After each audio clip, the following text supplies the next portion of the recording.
so I talk a lot about this, right? And how did I even get to know about this? Well, if some of you heard my story, you'll know that at some point of my career, I was recruited. They thought I would be a good person on their side. I was recruited to business owners meetings in Metro Atlanta, as well as scientific meetings where I got to meet Dr. Craig Venter, okay? And so in these meetings, they talked about this whole transhumanist movement and how it was great. We would be the controllers in the room. Don't worry, we would be exempt. Everybody else would be controlled. I was horrified. I was horrified to see everybody standing ovation and clapping for this. Like, who are they? And I asked, how could you be for this? They said, oh, well, it does sound a little bad, but you know what, Carrie, soon it's going to be us or them. And so we have to, you're going to want to be on our side. You don't want to be on the other side. It's going to be bad. I said, I would never do that. And you're a fool. You're a fool to think that this technology wouldn't be turned back on you, because we are human beings, right? And they have a supercomputer that wants to guide all of this. A computer doesn't care who you are. It has an algorithm. You have a dollar sign in your head. It's not like the Marines, all for one, one for all. The computer sees it as foolish, it's frivolous, right? So I had all this knowledge. That's how I got to know how to research for it. But I was still not happy. I'm a person I have to know, right? So I decided I'm going to look inside of these vials, even though it's not legal. I don't care, because if something goes against my God-given rights and my human rights, it is my duty to break that law.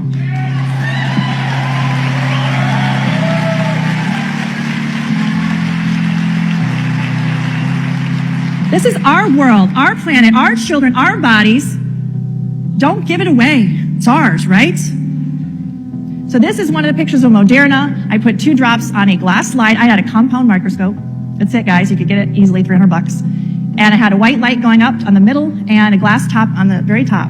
And that's it. I waited 2 hours. And it was translucent at first, and all of a sudden, colors appeared. Vibrant purples, blues, reds, greens. I'm like, I've never seen this chemical reaction. There was no chemical reaction, right? So I ended up finding out all these colors, actually, when they appear under a white light, that's a sign of a superconducting material inside these injections. All the manufacturers have that. What that means, it's proof they are putting an injectable computing system inside every single one of these vials. An injectable computing system. Did they say anything to any of us? No. There's little cubes on this one. I'm just showing you some of these photos. Here's another one. It's hard to see on this photo, but at the very edge, it's a cube-like structure. We're not quite sure exactly what that is right now. So also I saw a lot of metallic flex fragments. I didn't see anything about metal fragments on the ingredient list, again. And these metallic fragments to me look a little more exotic. It's not like your typical aluminum, etc., right? This one is strange. It's so opaque, it leaves its own shadow. This is, some of these pictures are between 100 times magnification, which is nothing, to 400 up to 600 times magnification. This is not nanotechnology. I mean, this is not looking at nanotechnology. This is on a much grander scale. This is crazy. So this picture kind of has been going around, I think. I'm going to give you a close-up of him. This was on the first slide I did, and there's the cover slip, right? So everything gravitated to the very edges of the cover slip. That's where I saw a lot of action. There was a lot of aggregation. There was self-assembling. This is 2 hours. It's not like 12 hours, 2 hours time. I also saw this thing. I was shocked. It actually was able to lift itself up off of the glass slide. You can't see it? Okay. It was able to lift itself up off of the glass slide. And tentacles, like you see here, it was able to move. It is my opinion, and this is my interpretation, that it was self-aware. I've never encountered anything like that. I've done slides, I've done all kinds of preparation of slides of biologic materials, etc. Never have I witnessed anything like that. And so I did cry. I cried. And then I thought, well, okay, perhaps that was a fluke. Surely, maybe some contamination, right? So 2 months later, I get another Moderna vial, and I look at it under the microscope, and here's, what is that? Still trying to figure it out, guys. But we shouldn't have unidentified objects inside of these injections. Another of these string-like material, I'm like looking, I'm like, this almost looks like some kind of a living organism. And then I see another one. And then I cried hard. You may not know what that means. I do. These are parasites that are made to meld with your nervous tissue. Imagine a child that's forming their neural network. I want you to feel what I feel. I want you to get that righteous anger. We need it now. No more.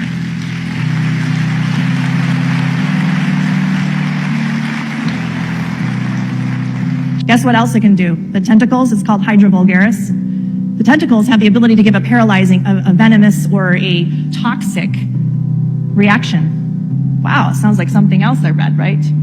Why would they want that? Well, Hydra vulgaris is actually a organism, and I don't know what that is an organism that is immortal in the lab. It can continually renew itself. If you chop it up into tiny pieces, put it in a petri dish, it will actually self-assemble itself back over and over and over again innumerable times. It'll make itself anew. You chop off a tentacle, 3 more will grow. And the transhumanists love this organism. They think it's fantastic. Again, that was 100 magnification, I'm sorry, the last one. So this is the edge of the cover slip. There's a lot of debris, kind of graphene-like material, and then we start to see a lot of ring structures in here. Now this one is with the Johnson & Johnson vial. We get to so again, ring-like structures, what they are is they appear to be delivery systems. So they'll start like this and they get bigger, bigger, bigger, they thin themselves out. A gelatinous material extrudes from it like a hydrogel, okay? And then this was like a bundle of cells growing. What are those cells? We don't know. We need to analyze them. What kind of cells are being injected into people? A crystalline structure, little crystals. Like literally this is like a kitchen sink, dirty kind of experiment going on. These are iridescent silicon-like wafers. If they pile on top of each other, they can make their own circuitry boards. Hydrogel, it's a gelatinous material here. Again, more hydrogel with more of these spheres, these rings.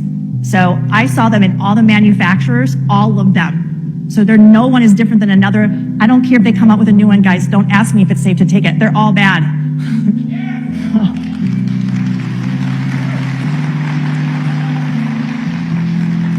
So I was very fortunate to work with Project Veritas recently.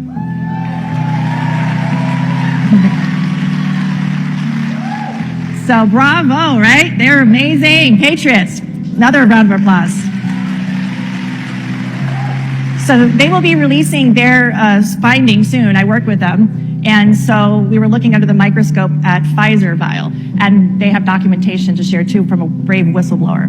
So anyway, in this is a Pfizer vial. You see a lot of these dark particles. These are like graphene oxide particle material. So what we were witnessing over time under the microscope was something called Tesla phoresis. Have you heard of that?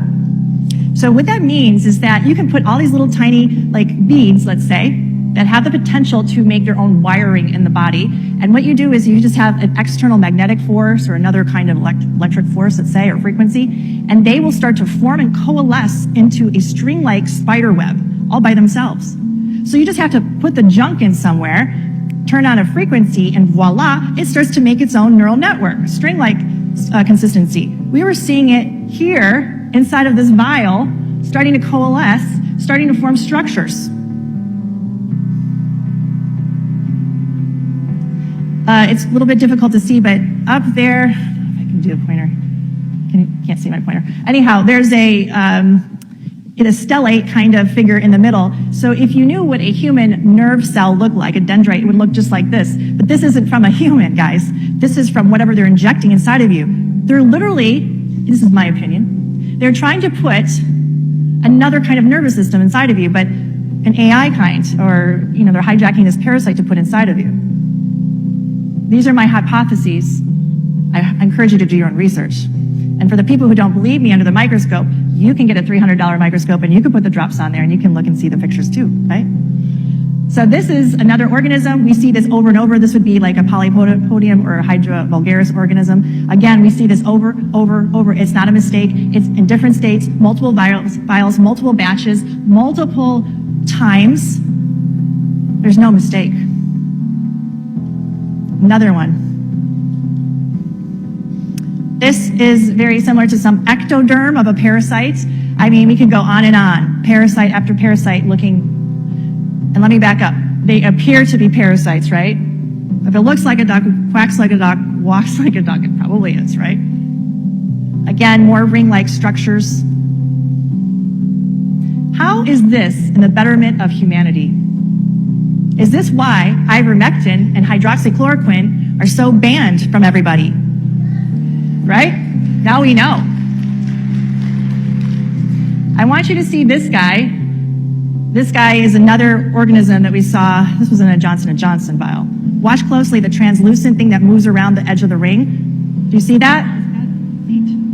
At first I thought it was another, let me back up and do that again so you can see. Oops, I'm gonna try to do this properly. All right, play. Sorry guys. Anyway, it's a translucent, I thought it was like a larvae, like another life form, but the way it moved was more robotic to me. This could be a nanobot. We don't know. I'm showing you pictures, and I think you don't have to have a science degree. You don't have to have a medical degree to know that should not be in any human body injected into our children, our babies, and us.